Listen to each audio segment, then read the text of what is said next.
Bonjour à tous et à toutes, j'espère que vous allez bien. Je suis Anaïs Damour, praticienne en santé naturelle et intégrative certifiée. Aujourd'hui, nous allons parler d'un sujet très intéressant qui permet de faire de la prévention santé, notamment si vous êtes une personne qui est stressée depuis des années, que ce soit par votre travail ou votre vie personnelle. Cette vidéo, elle vous concerne directement et elle peut vous aider sur le long terme. Mais c'est un sujet qui est intéressant pour les personnes qui vivent avec des problématiques auto-immunes et ou inflammatoires, du type la maladie d'Hashimoto, la maladie de Basedow, la spondylarthrite ankylosante, mais également la maladie de Crohn ou même le côlon irritable ou des problématiques digestives. Comme vous pouvez le voir, ce sont des problématiques avec lesquelles de plus en plus de personnes vivent au quotidien.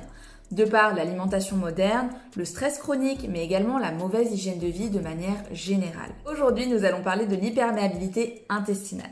Avant que je vous explique plus en détail ce qu'est l'hyperméabilité intestinale, c'est important de dire que c'est une cause commune aux maladies auto-immunes. Et malheureusement, aujourd'hui, de plus en plus de personnes développent des troubles auto-immuns. Et c'est d'ailleurs une des raisons pour laquelle j'ai décidé de m'orienter vers l'accompagnement pour être en prévention de ces pathologies qui, disons-le clairement, peuvent vraiment ruiner le quotidien de nombreuses personnes aujourd'hui. Alors, entrons dans le vif du sujet. Qu'est-ce que l'hyperméabilité intestinale ? Donc l'hyperméabilité intestinale, qu'on appelle également le leaky gut syndrome chez les anglo-saxons, ou le syndrome de l'intestin qui fuit, c'est tout simplement l'augmentation de la porosité de la paroi intestinale. En devenant perméable, celle-ci agit telle une passoire et laisse donc les substances toxiques pénétrer dans l'organisme. Et malheureusement, cette problématique peut engendrer de graves conséquences sur la santé. Pour commencer, l'intestin grêle, c'est la partie de l'appareil digestif qui est située entre l'estomac et le côlon. Et il joue plusieurs rôles. Donc déjà, l'intestin grêle, il va permettre de continuer la digestion, d'absorber les nutriments et l'eau, de constituer une barrière protectrice pour assurer l'immunité. Et dans cette vidéo, moi, je vais vous expliquer comment fonctionne l'hyperméabilité intestinale, notamment pour les maladies auto-immunes, mais je vais également partager avec vous des conseils naturopathiques, des solutions naturelles pour soit faire de la prévention, soit pour apporter des solutions pour restaurer votre santé intestinale. Alors, c'est important de dire que les partages que je donne aujourd'hui, ils sont uniquement à but informatif, notamment pour les personnes qui ont un quotidien difficile à cause d'une maladie auto-immune ou inflammatoire. C'est important d'offrir la possibilité naturelle à toutes les personnes qui subissent ces maladies. Et pour le coup, je suis bien placée pour le savoir parce que je vis moi-même avec une maladie auto-immune et les conseils que je vais vous donner, ils ont vraiment changé mon quotidien. Pour autant, c'est important de dire que chaque corps est différent, chaque terrain est différent, donc c'est essentiel de garder ça à l'esprit. Donc ce qui a fonctionné pour moi ne fonctionnera pas pour tout le monde. Il est également crucial de rappeler que la naturopathie, c'est une technique complémentaire à la médecine allopathique et en aucun cas elle ne la remplace. Donc si vous vivez aujourd'hui avec une pathologie, la première chose à faire, c'est d'aller voir votre médecin. Pour commencer, comment fonctionne l'hyperméabilité intestinale ? Alors la muqueuse intestinale, c'est la couche la plus interne de l'intestin grêle. En fait, pour imager simplement les choses, il faut imaginer que l'intestin grêle, c'est comme un gros tuyau qui est replié sur lui-même et qui est revêtu d'une couche qu'on appelle l'épithélium. Cet épithélium, il est composé de cellules intestinales qui sont nommées les entérocytes et il recouvre des structures de l'intestin grêle qu'on appelle des villosités intestinales. Pour information, ces villosités, elles sont responsables de l'absorption des nutriments. Mais aujourd'hui, ça ne nous intéresse pas trop pour le sujet qu'on aborde. Donc on a parlé de ces cellules intestinales, ou ces entérocytes, et en fait, ces cellules intestinales, elles sont liées entre elles par des structures qui sont appelées les jonctions serrées.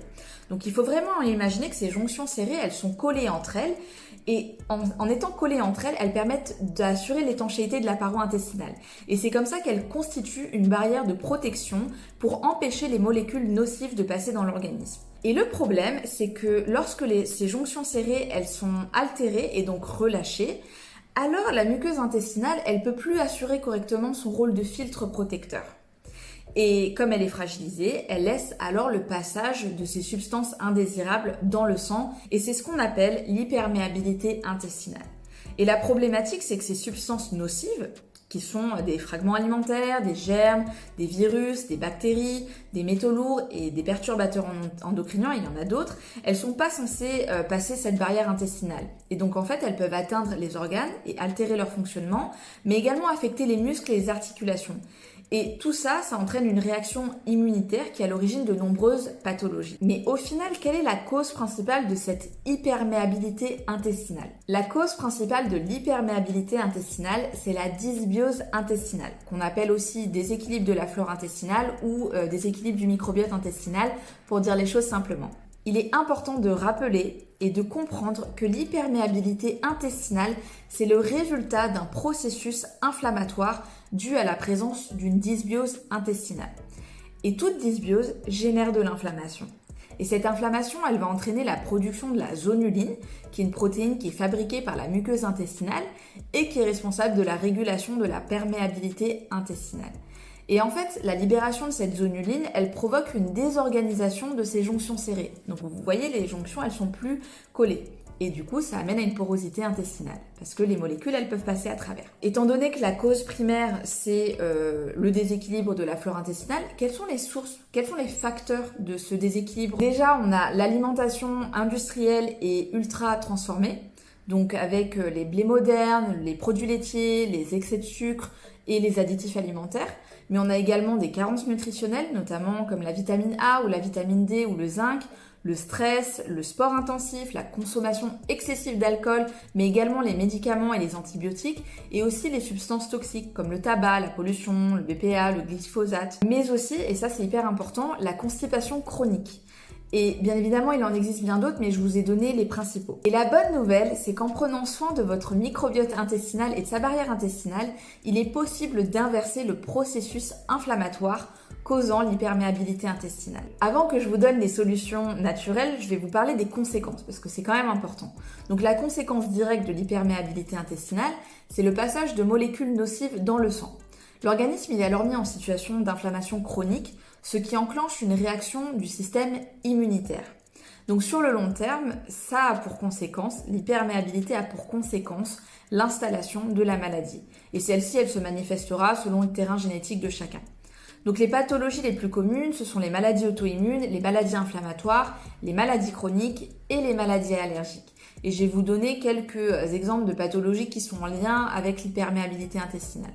Donc déjà, on va avoir tous les troubles digestifs, comme la diarrhée, la constipation, les gaz, les ballonnements, les selles molles, mais on a également le côlon irritable, la maladie cœliaque, mais aussi les maladies inflammatoires et chroniques de l'intestin, qu'on appelle les MICI, comme la maladie de Crohn, la rectocolite hémorragique, mais aussi les maladies auto-immunes, donc maladie d'Hashimoto, maladie de Basedow, polyarthrite rhumatoïde, diabète de type 1, psoriasis, mais aussi les maladies neurodégénératives, comme la maladie d'Alzheimer ou la maladie de Parkinson.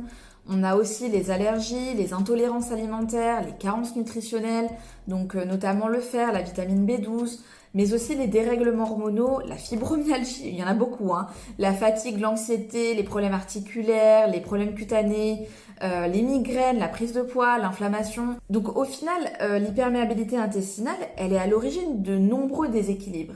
Et heureusement, comme je vous l'ai dit en début de vidéo, il existe des solutions naturelles pour travailler sur la santé intestinale pour permettre de réparer cette barrière protectrice qui est responsable de préserver notre immunité. Alors, je vais quand même faire une petite parenthèse sur les maladies auto-immunes parce que je trouve que c'est une parenthèse qui est hyper intéressante. Et je sais qu'il y a beaucoup d'entre vous qui sont affectés par des maladies auto-immunes, donc c'est toujours important et intéressant de partager ces informations. Donc c'est important de comprendre que l'hyperméabilité intestinale, c'est le lien commun des maladies auto-immunes. Donc comme je l'ai dit en début de vidéo, que ce soit la maladie d'Hashimoto, la maladie de Basedow, la maladie de Crohn, la polyarthrite rhumatoïde, la sclérose en plaques et bien d'autres pathologies auto-immunes, c'est un lien commun. Donc pour les maladies auto-immunes, le passage sanguin des endotoxines, qui sont en fait des composants des parois des bactéries gram-négatifs, et ou les éléments qui perturbent la zonuline, donc comme le gluten, la caséine, la lectine, la saponine, les carences en vitamine D, les anti-inflammatoires non stéroïdiens, ils vont favoriser l'inflammation. Et lorsque ces substances, elles traversent la barrière intestinale, le système immunitaire, il va sécréter des anticorps qui participent au dysfonctionnement immunitaire et in fine à l'apparition des maladies auto-immunes. Donc c'est fondamental de soutenir les intestins parce qu'en fait, ils jouent un rôle majeur dans la défense immunitaire. Et pour rappel ou pour information, le microbiote intestinal, il représente 70 à 80% de notre immunité. Maintenant que je vous ai fait ce petit topo, que je vous ai expliqué tout ça, on va passer aux solutions naturelles parce que c'est quand même ce qui nous intéresse le plus. Donc les solutions naturelles pour un intestin perméable. Alors, avant que je vous donne des informations, je vais quand même faire un petit disclaimer. Donc là, je vais partager avec vous des solutions naturelles, mais c'est important de comprendre que la clé, en fait, elle repose sur la recherche de la cause et l'individualisation. Donc les conseils que je vais proposer ici, ils sont uniquement à but informatif. Et moi, je vais pas vous dire le contraire, c'est préférable de se faire accompagner par un praticien naturopathe ou une praticienne naturopathe pour éviter d'éventuelles carences ou de mal appliquer les conseils que je peux donner. Alors nous, notre stratégie en naturopathie, en cas d'hyperméabilité intestinale, on va jouer sur 3 choses. Réduire l'inflammation et le stress oxydatif, réensemencer la flore intestinale et réparer la muqueuse intestinale.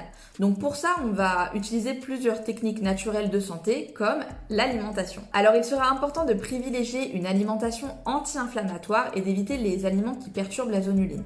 Donc notamment le gluten parce qu'il contient de la gliadine, qui est une protéine qui active la production de la zonuline, d'éviter les produits laitiers parce qu'ils contiennent de la caséine. Donc je sais qu'on parle beaucoup du lactose, mais la caséine, elle est aussi importante là-dedans. On va supprimer les produits ultra transformés parce qu'ils sont bourrés d'additifs alimentaires et on l'a déjà dit, c'est vraiment pas bon pour la perméabilité intestinale. Mais également réduire les aliments comme les pommes de terre, les tomates, les poivrons, les aubergines parce qu'ils contiennent de la saponine. On va aussi diminuer les haricots rouges, les lentilles, le soja parce qu'en fait ces aliments contiennent des lectines. Ces aliments ils sont irritants et ils réduisent l'absorption de certains nutriments, donc c'est vraiment pas le moment de consommer ces aliments-là. Et puis on va également réduire la consommation de piments, car il contient de la capsaïcine qui contribue à la perméabilité intestinale. On va aussi consommer des aliments qui sont lactofermentés, donc comme le kimchi, la choucroute, le kombucha, parce que c'est hyper bon pour le microbiote intestinal, et boire des bouillons d'eau pour le collagène, mais également, ça c'est franchement hyper facile à faire, rajouter du curcuma à vos plats. Après, au niveau, donc là je vous ai parlé de l'alimentation, mais il y a deux autres choses sur lesquelles on va beaucoup travailler. Donc la première chose, c'est de soutenir les intestins et de détoxifier le foie. Donc le foie, il joue vraiment une place très importante en naturopathie. Donc nous, ce qu'on va faire, c'est qu'on va vous recommander de pratiquer une activité qui est douce, pour stimuler les émonctoires et aider à l'évacuation des déchets. Par contre, c'est important d'éviter la course à pied. Donc, je pense notamment aux marathoniens et aux gens qui font de la course très fréquemment. Ça va être également intéressant d'inclure le jeûne intermittent et ou la monodiète à sa routine, mais également de faire une cure de prébiotiques et ou de probiotiques. Donc, c'est pour ça que j'avais parlé de manger des aliments lacto-fermentés qui sont riches en probiotiques. C'est important aussi de penser à la vitamine D, au zinc et aux oméga 3 parce que les oméga 3 ils sont anti-inflammatoires. Et puis pour diminuer la porosité intestinale, il y a un acide aminé qui est hyper intéressant qui est la L-glutamine. Donc vous pouvez aussi rajouter de la chlorophylle à votre eau de boisson ou soutenir la flore intestinale et l'auto-immunité grâce aux bourgeons de noyer. Vous pouvez aussi vous intéresser à la cure de surdargent d'argile du docteur Charrier, qui est un médecin endobiogéniste qui est spécialisé notamment dans la thyroïde et franchement il est vraiment top. Il donne des conseils qui sont très intéressants. Pour ma part, je suis formée aussi à l'endobiogénie en santé intégrative et c'est vraiment une approche de la santé qui est hyper intéressante, donc je vous recommande vraiment de vous renseigner par rapport à ça.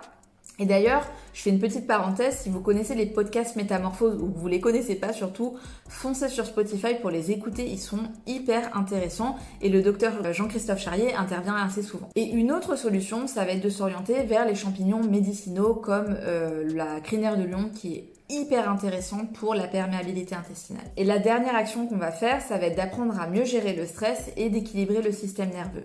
Donc je vous l'ai dit tout à l'heure, on a parlé d'dysbiose intestinale, le stress, franchement, c'est le pire des fléaux du 21e siècle. Clairement, c'est une des causes principales de beaucoup de problématiques, de beaucoup de maladies. Donc, c'est important d'apprendre à gérer son stress. Je sais, alors je suis la première pour savoir que, moi le stress, ça a été un combat pendant des années et il y a des moments encore où j'ai des périodes de stress qui reviennent. Mais là, je vais vous donner des techniques pour mieux gérer ce stress et pour prendre en charge votre santé. Le but, c'est pas d'être parfait. Le but, c'est juste d'avoir des solutions et de se dire, bon, comment est-ce que j'intègre ces outils à mon quotidien pour aller vers le mieux quand ça va vraiment pas du tout parce que vous avez un gros projet au travail ou votre enfant, il va faire sa rentrée et ça vous stresse énormément parce que vous voyez qu'il est stressé ou vous avez du stress chronique parce que vous avez beaucoup de problématiques dans votre vie. C'est important de prendre le problème à la source et d'intégrer ces outils-là parce que les outils que je vous donne ici, ils vont vous permettre de changer votre quotidien, mais aussi d'améliorer votre santé. Alors, la première chose, ça va être de commencer sa journée par une méditation. Alors, je sais que c'est un conseil qu'on entend assez souvent, mais c'est important de le faire.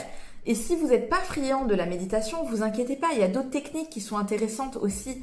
Donc il y a notamment de mettre en place des exercices de respiration comme la cohérence cardiaque, mais aussi d'intégrer du yoga à sa pratique sportive. Mais aussi, si vous arrivez pas à prendre du temps pour vous arrivez pas à le faire, vous n'arrivez pas à gérer ce stress-là, mais les praticiens de santé, ils sont là pour ça.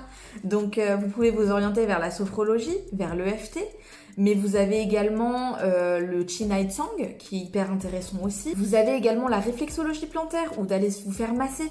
Ce sont des techniques qui sont naturelles, qui sont simples, qui vont vous permettre d'équilibrer votre système nerveux. Et quand vous arrivez à réguler votre système nerveux, vous arrivez à réguler plein de choses et vous êtes en prévention de votre santé. C'est désormais la fin de cette vidéo. J'espère vraiment qu'elle vous a plu.